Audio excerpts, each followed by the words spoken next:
Rocketman Richard Browning can hop and glide over the water as he demonstrated how the Royal Navy might use such a suit.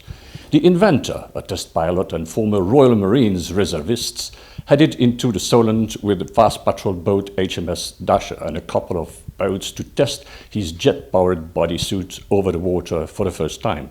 So the real-life Ironman has demonstrated the potential of his jet-powered suit to the Royal Marines and joined them for amphibious landings.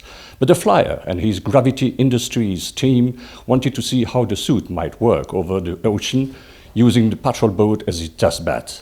The trials proved that the suit works over a large body of water and that the pilot can land and take off with relative ease from the boats or ships moving at speeds of up to 20 knots.